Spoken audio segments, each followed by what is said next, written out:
Bonsoir à toutes et à tous, ravi de vous retrouver pour l'édition de la soirée du 22h. Au sommaire cette édition. La caravane de la solidarité a officiellement démarré hier et aujourd'hui à Dalai Dada à Obok. Congrès extraordinaire du Parti populaire social-démocrate au Palais du Peuple aujourd'hui dans la matinée.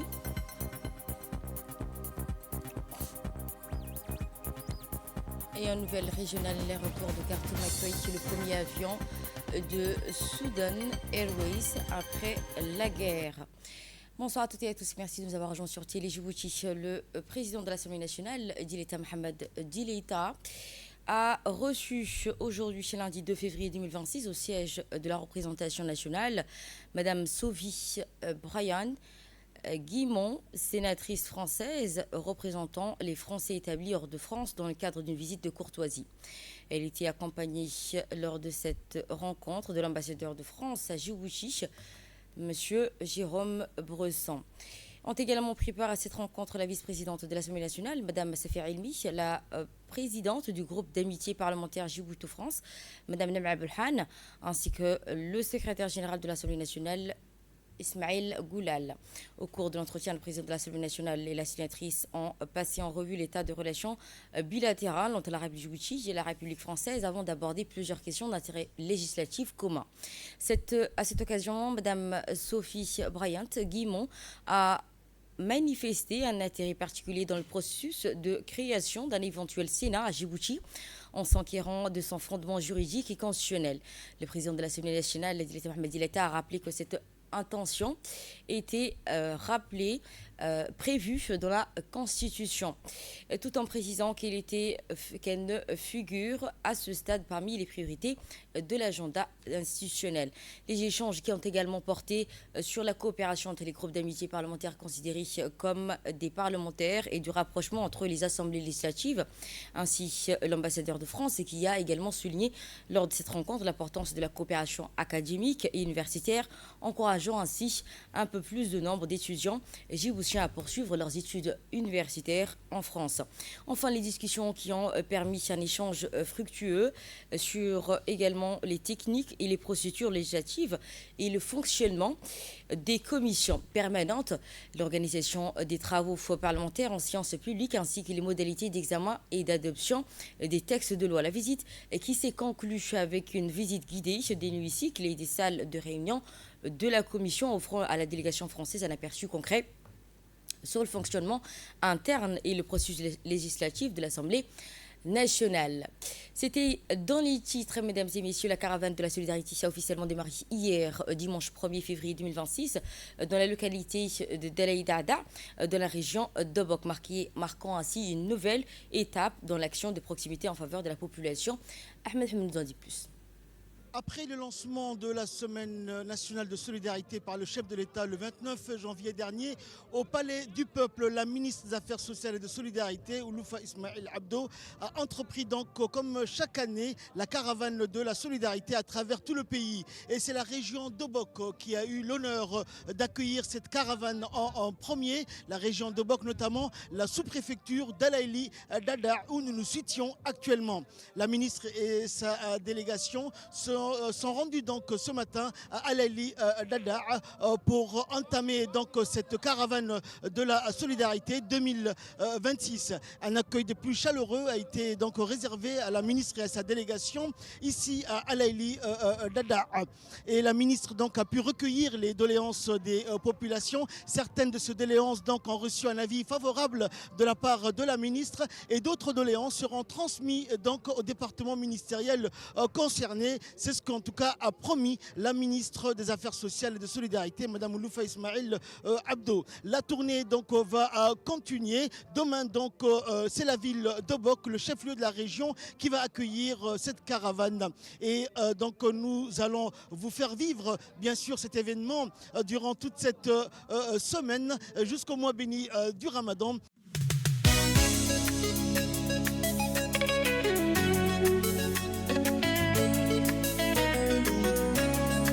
Hallelujah, hallelujah, hallelujah.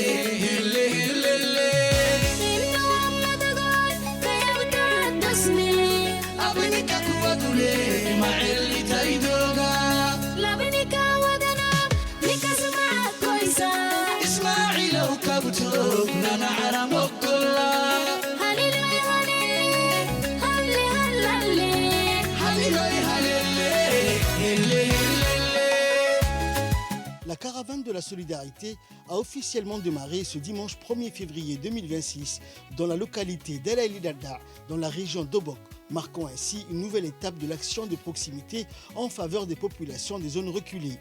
Cette caravane de solidarité organisée chaque année par le ministère des Affaires sociales et de solidarité a été officiellement lancée par le président de la République le 29 janvier 2026.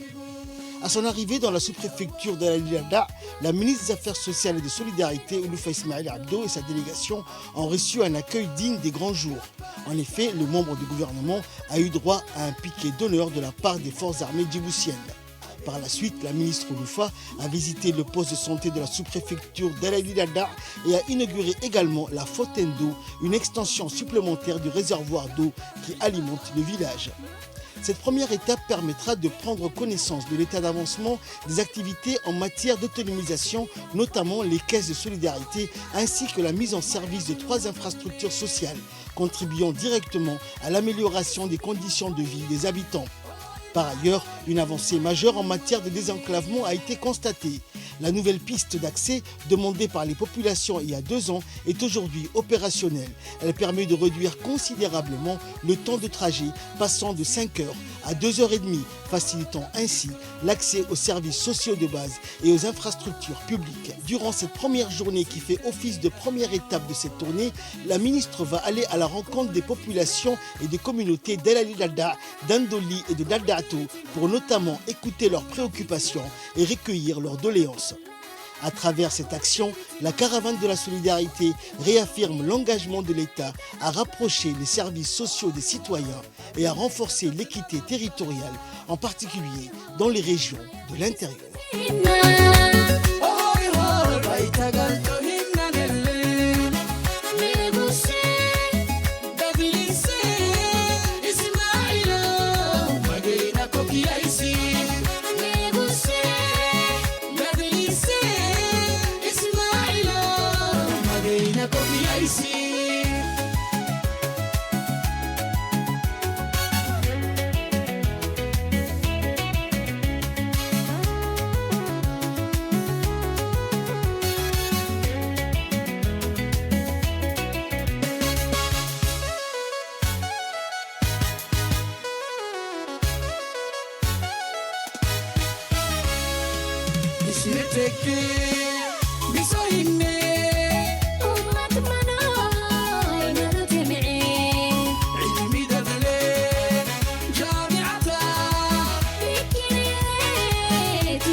Et sous le signe de proximité et d'écoute active, la ministre des Affaires sociales et de solidarité a lancé donc le programme de cette semaine, la tournée nationale de la solidarité, première étape de ce périple. Les citoyens, ainsi sous la sous-préfecture de Del Aili Dada, dans la région d'Obok, sur les hauteurs de Del Aili Dada, l'ambiance a été à la fois solennelle et fraternelle. À cette occasion de l'ouverture de la Semaine nationale de la solidarité 2026, la ministre Ouloufa Abdo Ismail a une nouvelle fois fait le choix du terrain. Accompagnée de ses proches collaborateurs et autres autorités régionales, elle est allée à la rencontre de la population du Nord, au cœur de leur réalité quotidienne.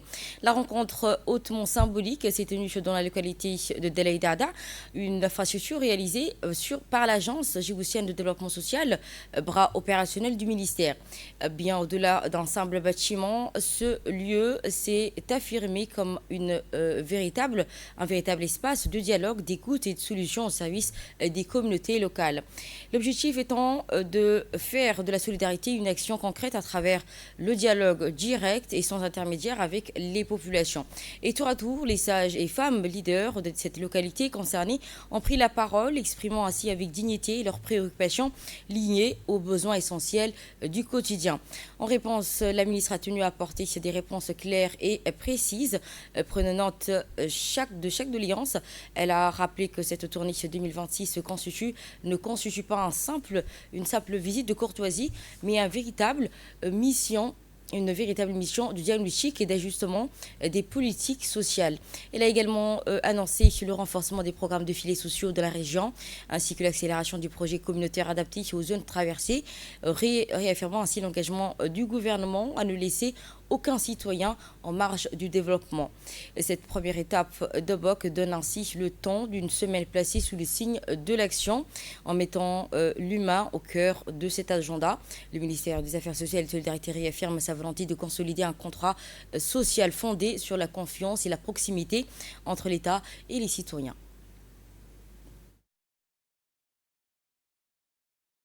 Et lors de cette rencontre avec la population de Daïdada, de la localité et les localités environnantes, un échange franc et direct s'est instauré avec la ministre et les locales. Prenant la parole en premier, le chef du village de Daïdada a tenu à remercier la ministre et sa délégation qui l'accompagnait, notamment le préfet de la région Moussa Aden Migane, ainsi que le président du conseil régional Mohamed Ahmed Ismail, ainsi que le sous-préfet de la région de Bok, Mohamed Ali Omar. Il a rappelé que les réalisations entreprises par le ministère au profit de sa communauté soulignent ainsi l'action sociale qui a débuté à Andouli avant de s'étendre jusqu'à Moussa Ali. Le chef du village a ensuite fait part des préoccupations des populations, estimant que les vivres mis à leur disposition demeurent hélas insuffisantes, et exprimé ainsi l'espoir de cette doléance soit prise en considération. Il a également souligné qu'en tant que vaste zone rurale, Daïdada doit disposer d'une école permettant aux enfants d'étudier, de se nourrir et d'être hébergés. Il a enfin insisté sur la nécessité de construire un local dans la sous-préfecture de Dadaïlou afin de lui permettre d'exercer pleinement ses fonctions. Les intervenants se sont poursuivis avec les représentants de Dadato qui ont salué la construction de l'école dans leur localité tout en attirant l'attention sur le manque d'eau criante dont souffre l'établissement de l'école. Poursuivant l'expression et leurs besoins, les communautés de Daïdada et ses environs ont renouvelé leur remerciement à la ministre pour les de nombreuses actions menées en leur faveur. Les femmes venues également en nombre ont particulièrement mis en avant les effets positifs de la caisse communautaire. Elles ont notamment souligné que ce mécanisme a permis de soutenir les femmes enceintes ainsi que les personnes malades, démontrant ainsi l'utilité de l'ensemble de la communauté. Enfin, la population de Daïdada a exprimé le souhait de voir la création d'une école coranique prochainement dans leur localité. Et à l'issue de cette rencontre avec les locales, Madame la ministre des Affaires sociales et de Solidarité a exprimé également ses remerciements pour l'accueil chaleureux qui lui a été réservé et la promesse de les tenir.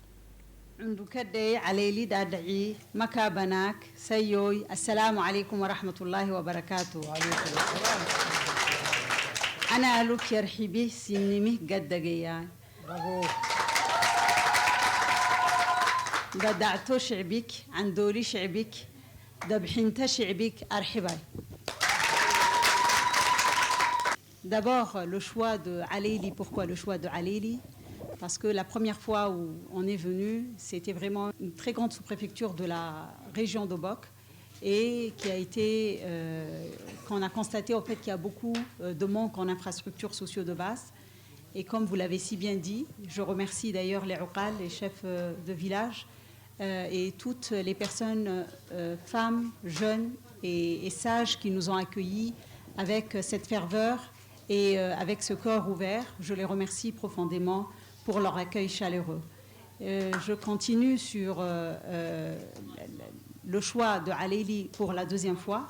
C'est parce que la première fois quand on est venu, on a entendu vos doléances et on a constaté de visu qu'il y avait un gap en infrastructures sociaux de base. Donc aujourd'hui, je suis vraiment très fière et très honorée d'avoir pu répondre un tant soit peu à certaines de vos doléances. La preuve en est le local dans lequel nous sommes, tel que vous l'avez demandé, qui est doté donc de solaire. Et aujourd'hui, le choix de Aléli était évident pour nous, c'est de venir constater qu'est-ce qui a été réalisé. Ça a été réalisé par l'Agence djiboutienne de développement social, notre agence d'exécution, et également voir avec vous qu'est-ce qui vous manque. Il faut d'abord rappeler ce que le ministère des Affaires sociales et des Solidarités a exécuté à Aléli. c'est sur les instructions du président de la République, c'est à travers le Fonds de solidarité nationale que tout ce qui a été fait a été réalisé. Nous avons, la dernière fois, les femmes nous avaient demandé de leur construire des latrines pour plus de dignité. Aujourd'hui, nous avons construit des latrines pour les femmes et des latrines pour les hommes. Vous avez également demandé de l'eau, la connexion, comme le président du Conseil et le sous-préfet l'ont si bien répété, qu'il n'y a pas de problème d'eau, mais il y avait un problème de connexion. Nous avons connecté l'école, le poste de santé, on a même connecté le camp militaire pour qu'il y ait de l'eau à proximité. Vous avez également demandé des caisses. Nous avons 2 sortes de caisses. À l'époque, vous nous avez demandé les caisses d'épargne de crédit pour permettre aux femmes de s'autonomiser. Comme je le dis et comme le président de la République nous l'a vraiment instruit, c'est bien de donner des filets sociaux, c'est bien d'assister, mais c'est encore meilleur quand on arrive à autonomiser, quand la communauté elle-même s'en sort. Aujourd'hui, j'étais agréablement surprise de voir les légumes qui poussent. J'ai goûté même à la tomate et c'était vraiment quelque chose qui était vraiment agréable. Ça fait vraiment plaisir. Nous avons mis en place 2 caisses d'épargne et de crédit sur instruction du président de la République. Alhamdulillah, aujourd'hui, ça fonctionne très bien. Mais également, vous nous avez demandé à l'époque une caisse de solidarité. Aujourd'hui, je constate qu'elle a beaucoup servi. Donc, je constate avec satisfaction que la population de Aléli sont une communauté qui déjà elle-même s'organise, elle-même se gère. La dernière chose que vous nous avez demandé, c'était le recrutement. Aujourd'hui, je suis vraiment très fière et très heureuse de constater que les forces armées djiboutiennes ont recruté des jeunes. La chose la plus importante, c'est le Coran. Aujourd'hui, vous avez le local communautaire qui est multifonction. Il peut servir aux sages, il peut servir aux femmes, mais également, il doit surtout servir également pour les enfants, pour l'apprentissage du Coran. Et je me suis renseignée qu'il y avait un hafid al-Coran. Donc dès maintenant, on le recrute pour qu'il puisse faire le hafid al-Coran pour les enfants, Inch'Allah. Vous avez demandé à ce que vous ayez, comme n'importe quelle sous-préfecture, un bureau et une maison du sous-préfet qui puissent être réhabilités. Nous nous engageons, Inch'Allah, à les réhabiliter les 2. Nous allons renforcer également toutes les personnes qui sont atteintes d'un handicap à travers une case spéciale handicap pour les personnes handicapées de Aléli, Inch'Allah. Donc, dans le nouveau programme que nous sommes en train de lancer, cette année, en 2026, le nouveau programme intitulé Khayrat, nous allons, Inch'Allah, maintenir ce qui a été déjà prévu pour Aléli en matière de transfert monétaire, Inch'Allah, biznillah. Tout ce que vous recevez en transfert monétaire seront doublés en kit alimentaire pour la période de Ramadan, Inch'Allah, et ça serait acheminé sous peu. Aujourd'hui, nous allons mettre à disposition pour la sous-préfecture de Aléli un véhicule qu'on appellera un véhicule de la solidarité communautaire, qui va servir en multifonction, Inch'Allah, biznillah ta'ala. J'aimerais également, ici officiellement, vous dire, Inch'Allah, Shahr Karim, Ramadan Karim wa Mubarak, alaykum kullukum, Rabbana, Inch'Allah. Après l'intervention de la ministre, a été observé des invocations et des prières. Je vous laisse écouter une brève intervention. اللي حبطها مع أولي معي دفينا معي دفينا معي دفينا تكاي كايري دفينا تكاي اللي حبطها معي بلهتني يلي نكواسي باطلهتني يلي نكلاي منكرهتني يلي نكلاي حيلهتني يلي نكلاي يا رب العالمين أولنك يا معي آكلنك يا معي ناموا نقبل ناموا ما تويتاي سرهتني يلي يا إداري كايرهتني يلي دا يوشاي نانو كايري مرنكاي نبوبتي كاي ربوبتي تكاي معبوبتي تكاي جي نبوبتي تكاي معاني هبوبتي تكاي حكبوبتي تكاي دول مبوبتي تكاي يا رب العالمين من استراها يلي عافيتي حاي مش يروح تتبيعي يروح ترحي رمى الحويتاي تم من استرتكاي دودري من استرتكاي تايشه من استرتكاي يسيشه من استرتكاي عافيتي تي حاي بريدانها يلي عافيتي حاي كاي مدامها هي حاي كا لهتني مهي حاي عبدوه يا حاي كا كتايتي مهي حاي كا هي حاي عمري كاك يا داري عافيتك هي حاي اللي حبك اكتمع طلت معبي اللي كابي ناس ربي اللي كابي كاي ربي اللي كابي يا رب العالمين يلي نكحني واي داعونك حنواي قبنك ورقفاي يربوا كورا عنا حيلا ننكو يربوا نجيب من الموبشين كايسن هب يسمرنكاي يسمرنكاي أولنك يا معي يا رب العالمين أولا كرحت هينك كلا حرهن بريدان قول لي كينكم بركتني ويسرك دير الله كاك السلام عليكم يا نهبتم كاي برهين نهر سي منستري ويش أول يا معاي كل يا معاي دفينتها معاي سيسر التحضر هاي ملايكة التحضر هاي اللي حبوتها معي أول يا معاي كل يا معاي السلام عليكم ورحمة الله وبركاته. Et à l'issue de cette rencontre avec la population, une interview du président du conseil régional qui s'est exprimé en ces termes. Nous sommes ici à l'Indada pour accompagner Madame la ministre dans le cadre de sa tournée de solidarité. Donc elle a commencé par Obok, nous en sommes fiers. Alhamdulillah qui a été vraiment très bien. Mais je voudrais également ici juste introduire que le fait aujourd'hui pour qu'on puisse venir ici, comme vous le savez à l'Indada et loin d'Obok, il fallait vraiment désenclaver les pistes. Le conseil régional à travers le programme ADIL avait initié des importants projets qui étaient des désenclaver les localités rurales. Nous avons commencé par Médého et aujourd'hui nous avons emprunté la piste centrale que nous avons réhabilitée qui passe d'Assassan à l'Indada et par la suite nous allons également continuer à désenclaver Dadato. Je voudrais dire par là que on ne peut concevoir aucun développement s'il n'y a pas un programme de désenclavement. Donc il faudra que maintenant qu'on pense à un programme où d'abord il faudra qu'on puisse interconnecter les chefs-lieux et les localités pour qu'il y ait une mobilité des gens, pour qu'il y ait dans les différents déplacements. Et à l'issue de cette tournée, la ministre des Affaires sociales et des Solidarités a inauguré ce matin le stock stratégique de proximité à proximité de la région d'Obok. Une inauguration qui marque un tournant décisif dans la politique de décentralisation de l'aide sociale à Djibouti. La cérémonie qui a réuni les responsables locaux ainsi que les députés de la région s'inscrit dans le cadre de la Semaine nationale de la solidarité de l'année 2026, illustrant la volonté des autorités et ne laissant aucune région en marge du développement. L'objectif principal de ce stock stratégique est de garantir une réponse rapide et efficace en cas d'urgence, en stockant des denrées alimentaires, des produits de première nécessité directement dans la région d'Obok. Le ministère a donc réduit considérablement les délais logistiques liés à l'éloignement de la capitale. Ce dispositif qui permet à la fois une intervention rapide, également une grande autonomie régionale et une réduction des coûts. Pour la population d'Obok, il représente un renforcement concret de la sécurité alimentaire. En matière de sécurité alimentaire, cette initiative qui s'inscrit pleinement dans la vision de Djibouti 2035 du gouvernement et qui vise à réduire les inégalités territoriales. Au cours de cette même cérémonie, la ministre a également inauguré d'autres nouveaux locaux administratifs de son département dans la région.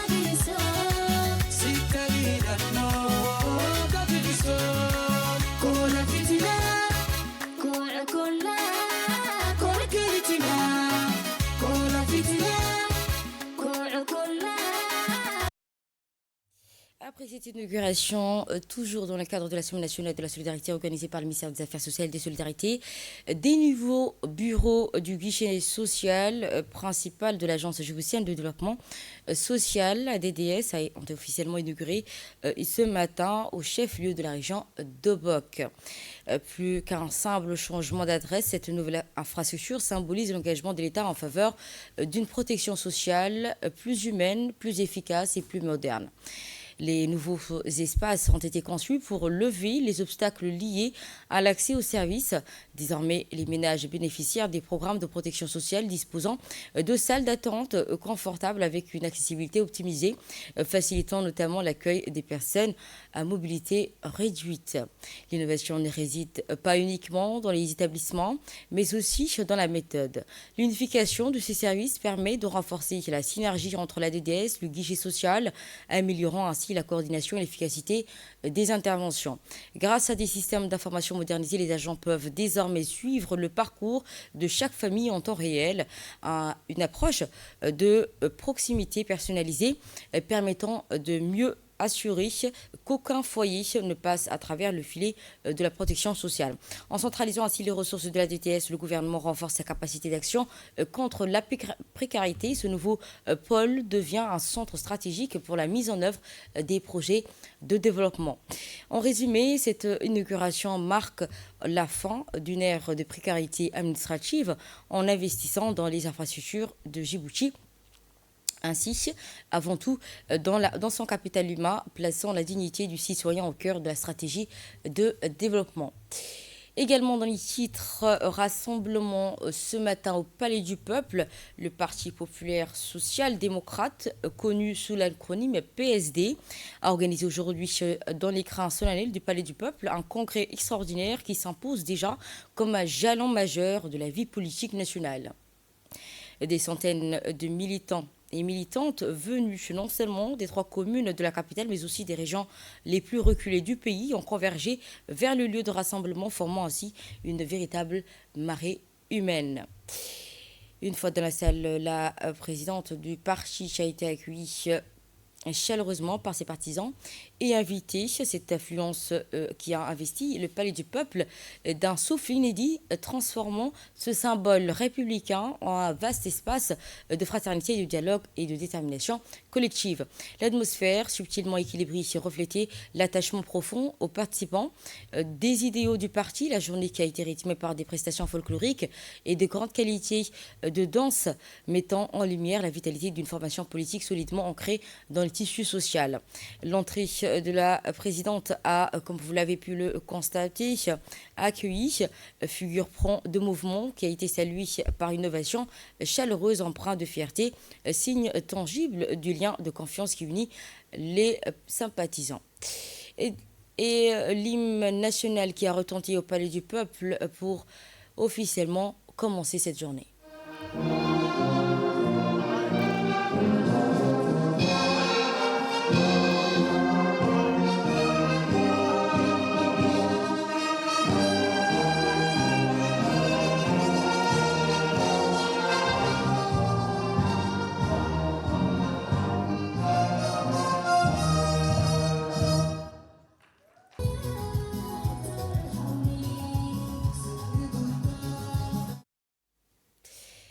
Ainsi, la composition du congrès réunissant l'ensemble des instances dirigeantes du parti, témoignant ainsi d'une gouvernance partagée et d'une transparence opérationnelle, organisationnelle qui sont aujourd'hui plus que jamais des gages d'efficacité et de renouveau démocratique.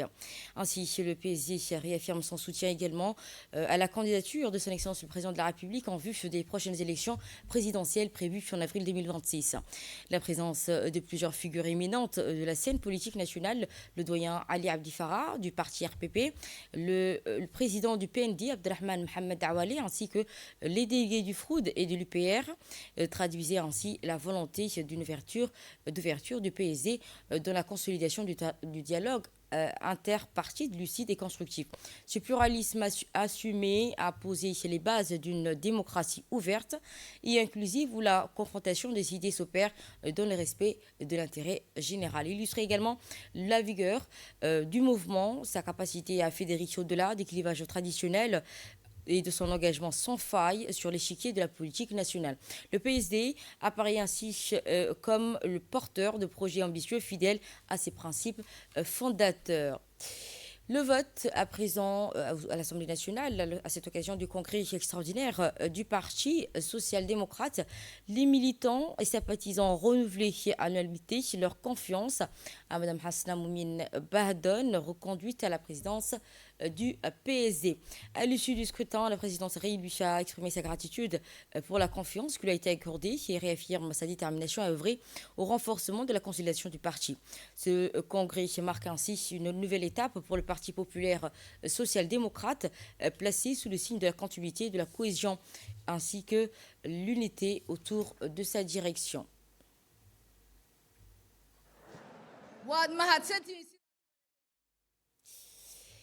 Je vous propose à présent de suivre l'intervention du président de l'UPRD et du FRUD qui ont pris tour à tour la parole à la tribune.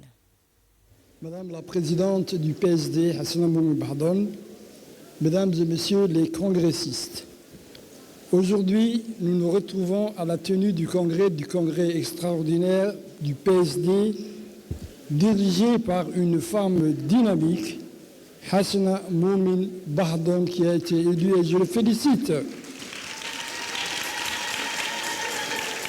Parmi les objectifs de ce congrès figure notamment l'affirmation d'une vision fondée sur l'unité et la paix. La paix, c'est plus que tout. C'est le socle que nous devons bâtir notre nation. Nous croyons que seul un seul parti politique, à savoir l'UMP, qui regroupe 5 partis politiques, pourra surmonter les défis qui se dressent devant nous. Nous prenons donc un dialogue ouvert, exclusif et intensif entre toutes les composantes de notre nation, car seule la paix durable pourrait garantir un avenir prospère à nos enfants et à notre génération future. Comme vous le savez, le FRUD est aux côtés du Rassemblement populaire pour le progrès, l'un des piliers sur lesquels repose l'union de la majorité présidentielle. Cette alliance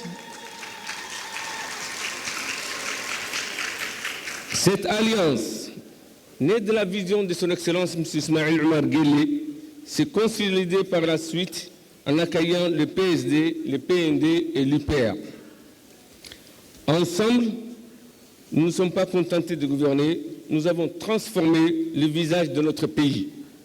Depuis plus de décennies, nous avons œuvré pour l'édifice des Djibouti émergents. Aujourd'hui, notre détermination est plus vive que jamais. Nous avons salué avec enthousiasme le choix du RPP de désigner le président Guelleh comme candidat pour les échéances d'avril prochain. Et prenons tour à tour la parole, le représentant du RPP, entre autres Ali Abdi Farah, et le président du PND, a prononcé un discours lors de ce congrès dans lequel il a souligné l'importance de renouveler la confiance envers la présidente, Mme Hassana Moumi Bahdon, considérant ainsi que cela reflète le niveau de conscience et de maturité politique des militants du parti.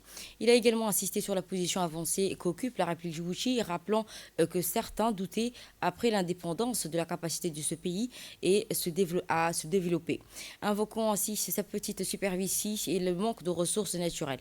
Il a également ajouté dans son discours qu'après plusieurs décennies, grâce à Dieu d'abord, mais aussi grâce à la direction éclairée du président de la République et à la solidarité du peuple djiboutien, qui bénéficie aujourd'hui d'une présence forte et active au niveau régional et international, tant sur le plan politique que sur le plan de développement, et a réussi à consolider sa place parmi les pays émergents et avancés du monde.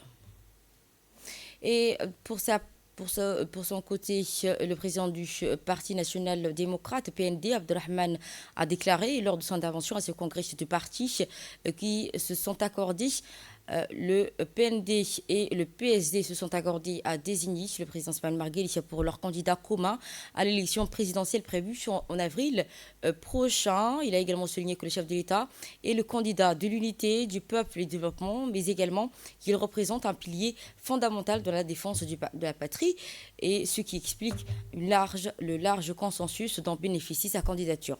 À cet effet, la coalition de l'Union pour la majorité présidentielle, l'UMP, a officiellement retenu le président de la République comme candidat unique à la prochaine élection électorale d'avril 2026. Et clôturant les discours officiels, la présidente du Parti social-démocrate, Mme Hassana Moumine Bahadone, a tout d'abord exprimé sa gratitude, reconnaissance à l'ensemble des militants et militantes et sympathisants pour leur mobilisation et engagement constant, saluant ainsi l'esprit des responsabilités et de cohésion qui anime les rangs du parti. S'exprimant ensuite en dans la langue somali devant les participants de ce congrès extraordinaire, Mme Hassana Moumine Bahadone a réaffirmé avec force et détermination à œuvrer dans le renforcement et la consolidation du parti du PSD. Elle a également renouvelé son soutien total et indéfectible au président de la République, son Excellence Paul Marguerite, mettant en avant son leadership éclairé, sa vision stratégique dans son action déterminante en faveur du développement durable et la stabilité ainsi que la prospérité du pays.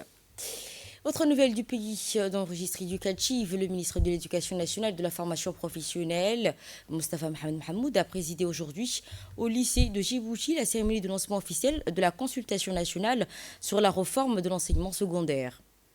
La rencontre qui s'est déroulée en présence du secrétaire général du MEMFOB, des responsables du ministère, d'inspecteurs, d'enseignants, d'élèves et de parents d'élèves. Après allocution introductive, le secrétaire général et le ministre ont souligné l'importance de cette consultation qui vise à donner la parole aux acteurs du terrain. Il a insisté sur la nécessité de recueillir leur expérience, attentes et propositions afin de bâtir un lycée plus pertinent, plus équitable et davantage ouvert aux compétences pratiques et au numérique, à l'orientation et à l'insertion professionnelle tout en préservant l'excellence académique. Le ministre a également rappelé dans cette réforme doit permettre aux lycéens de suivre des parcours adaptés à leur ambition et à des projets professionnels grâce à l'enseignement et à une formation plus inclusive et mieux connectée aux réalités économiques et sociales du pays. Les échanges qui ont ensuite permis aux élèves et aux parents et aux enseignants d'exprimer largement leurs préoccupations et leurs attentes, notamment dans les programmes, les mécanismes d'orientation, les difficultés rencontrées. Et à l'issue de cette séance plénière, les participants ont poursuivi les travaux en groupe restreint à travers des focus groupes structurés entre les élèves.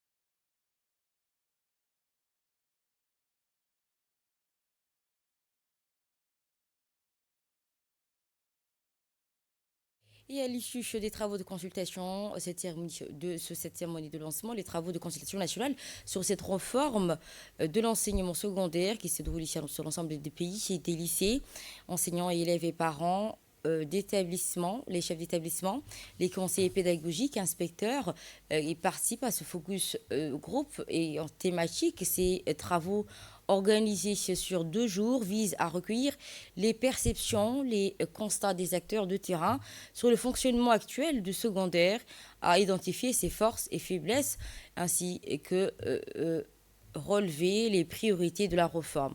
Ils permettront également d'élaborer un diagnostic participatif et sur tous les territoires, de formuler des recommandations concrètes et opérationnelles. Les échanges sont encadrés par un questionnaire destiné à évaluer la pertinence et la qualité de l'enseignement secondaire, à recenser les acquis des réformes précédentes, à préserver ainsi les difficultés pédagogiques, organisationnelles, socio-économiques et matérielles rencontrées au niveau secondaire. Les recommandations issues de ces consultations seront regroupées par thématique et serviront de base aux décideurs et d'ajuster ainsi les orientations et réformes afin de mieux répondre aux besoins du pays et aspirations des lycées.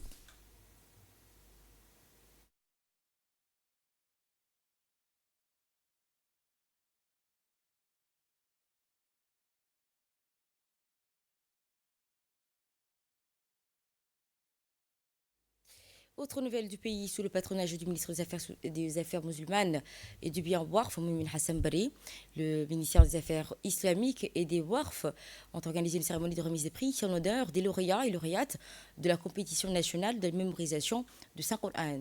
La cérémonie qui s'est déroulée en présence du directeur de l'administration des affaires islamiques, Ismail Hassan Roblé, du directeur général de l'Institut de modernisation de la culture et de la paix, Hassan Ahmed Abdellah, du directeur du douane des Warf, ainsi que plusieurs chers, imams des mosquées et membres du jury.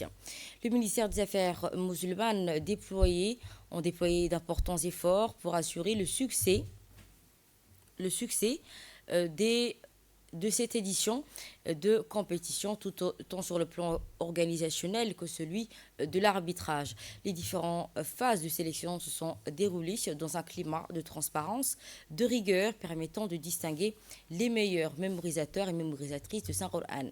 La compétition nationale de mémorisation de Saint-Qur'an constitue des initiatives religieuses et éducatives majeures. Ces compétitions qui encouragent également la mémorisation du livre de Saint-Qur'an et les méditations dans les enseignements, tout en renforçant les liens des jeunes dans le Qur'an, qu'ils puissent les guider dans leur vie.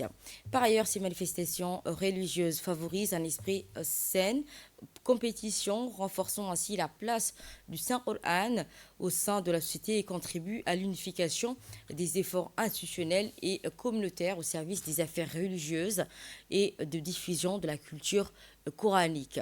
Les organisateurs soulignent que l'organisation de telles compétitions à l'échelle nationale reflète l'intérêt constant de l'État dans la promotion de Saint-Qur'an, le soutien également de ses mémorisateurs dans la construction d'une société de cohésion fondée sur des valeurs religieuses, morales, nobles.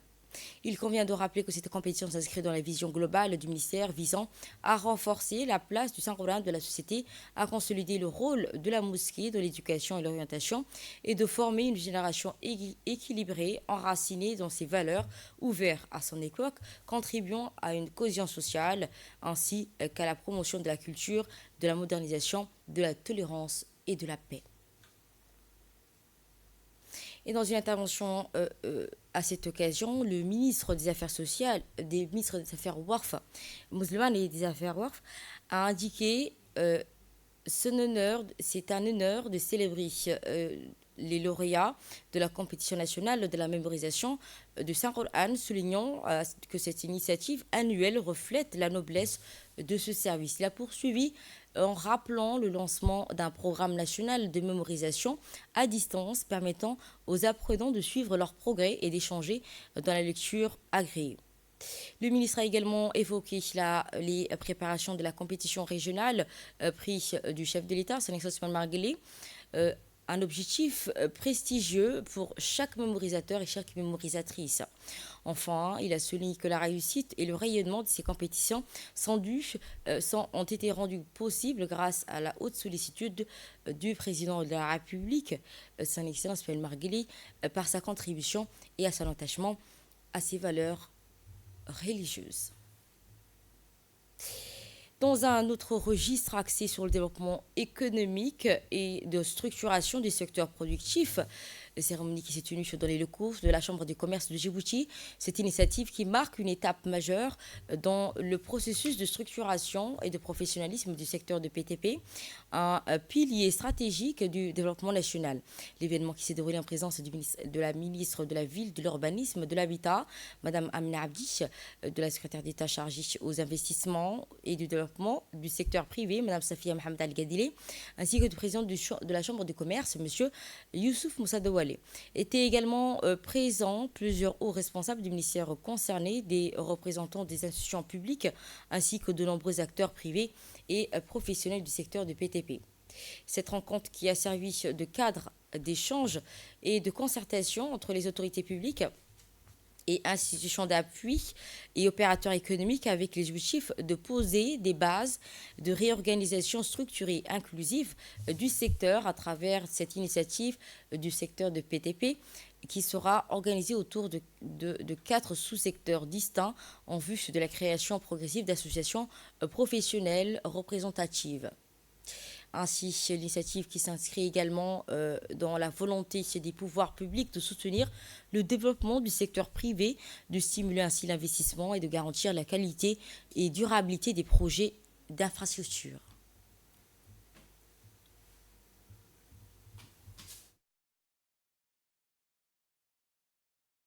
Comme les autres, au regard de l'importance socio-économique de la compétitivité, de la performance du PTP, mais aussi un impact direct sur nos priorités nationales. le logement abordable, les infrastructures publiques, les équipements collectifs, l'investissement privé et l'emploi des jeunes. Lorsque le secteur du bâtiment se renforce, c'est l'ensemble de l'économie nationale qui gagne en capacité de production. Je vous propose à présent de suivre la secrétaire d'État chargée aux investissements et développement du secteur privé, Mme Safia Mohamed Al-Gadili, qui a salué cette initiative structurante pour l'économie nationale. La création de ces associations marque une étape charnière dans la modernisation de notre paysage entrepreneurial. Mesdames et messieurs, comme vous le savez, le secteur du bâtiment et des travaux publics est l'un des piliers majeurs de la croissance économique de notre pays. C'est un secteur locomotive. Quand le bâtiment va, tout va.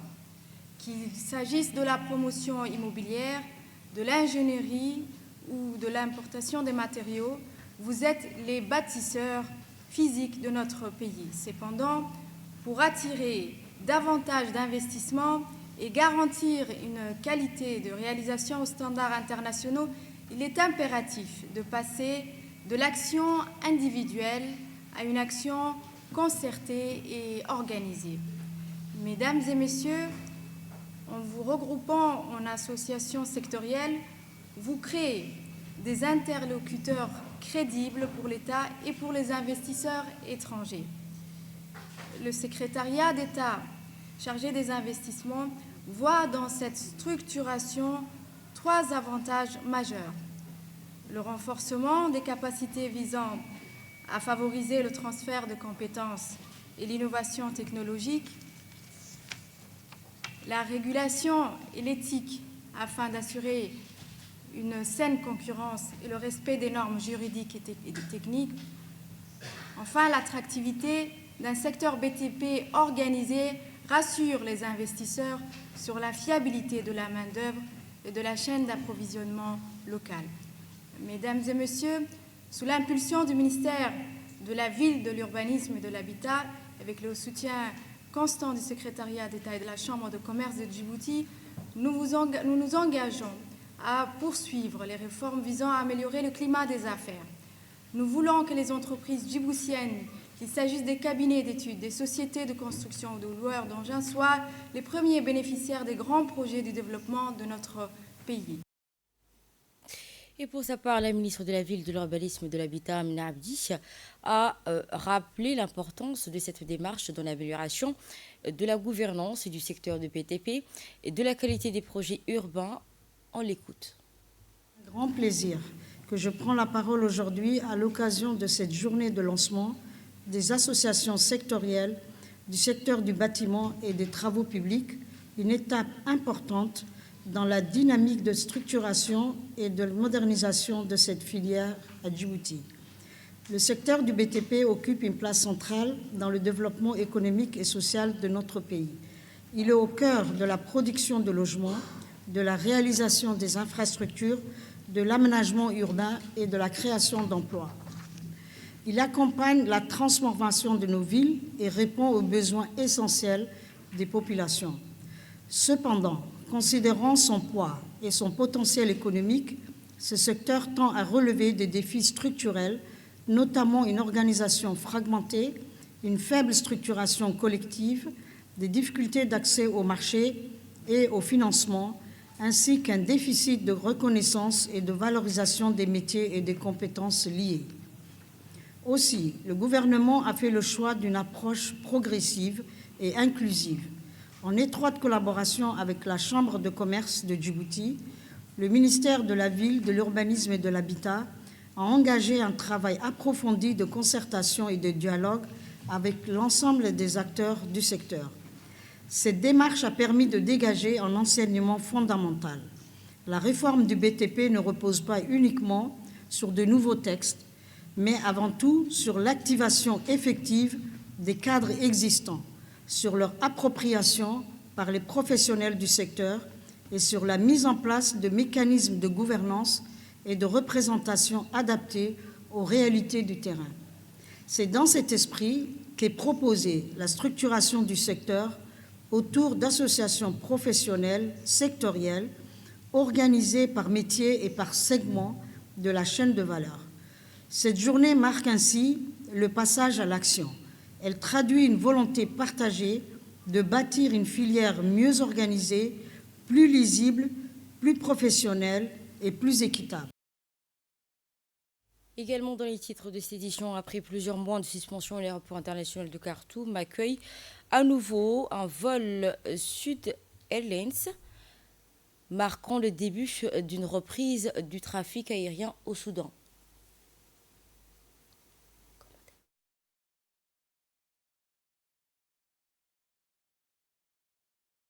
De guerre, le Soudan a repris petit à petit ses activités autant au niveau politique que dans le social. Ainsi, le Soudan se félicite de ses progrès. Ce sera tout. Merci à vous de nous avoir suivis. C'était un plaisir d'être avec vous pour cette édition du 22h.